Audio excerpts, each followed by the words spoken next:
এই যে কুলের টক করব আমি, সর্ষে ফোড়ন দিয়েছি।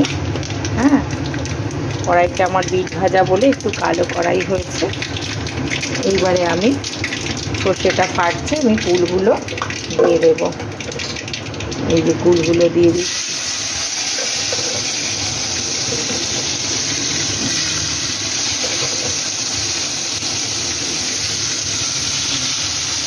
দেখুন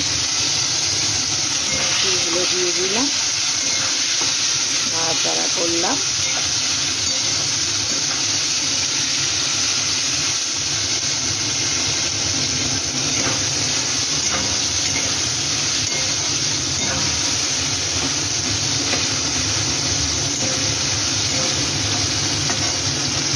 এবার আমি জল ফেলে দেবো, দিয়ে নুন আর হলুদ দিয়ে দেবো। এই পরিমাণ জল ঢাললাম, এটা একটু পাতলা পাতলাই হয়। এবার আমি এর মধ্যে নুন আর একটু হলুদ দিয়ে টক বক করে ফোটাবো। এই যে নুন দিয়ে দিলাম মাপ মতো, সামান্য একটু হলুদ দিয়ে দেবো, একদম অল্প পরিমাণ হলুদ দেবো।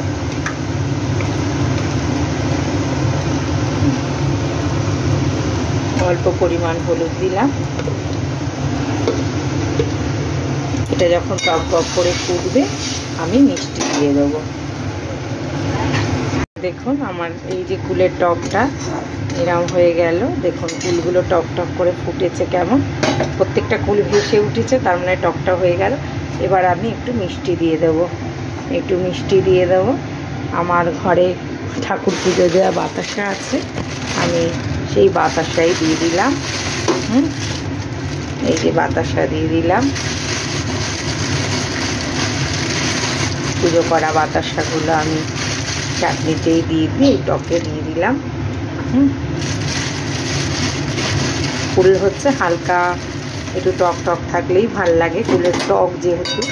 হ্যাঁ, অল্প পরিমাণ আমি একটু বাতাসা দিয়ে দিলাম। এবারে আমি একটু আটা, সামান্য একটু আটা গুলে তার মধ্যে দিয়ে দেবো।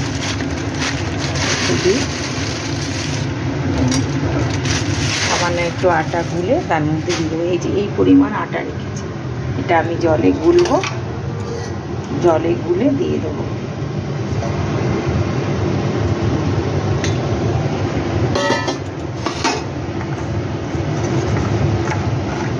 হাত দিয়ে গুলছি, এটা টক বক করে ফুটুক।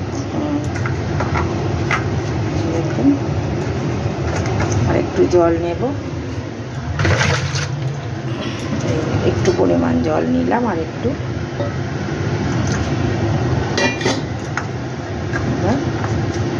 গুলে এই যে ফুটছে টক বক করে, এক জায়গায় দেবো না, এরকম ছড়িয়ে ছড়িয়ে দিয়ে দেবো।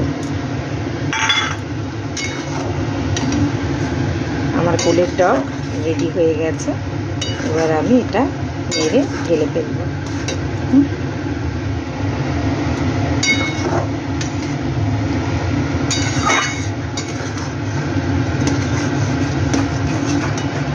হয়ে গেছে, আমি এবার এই কুলের টকটা নামিয়ে ফেলব।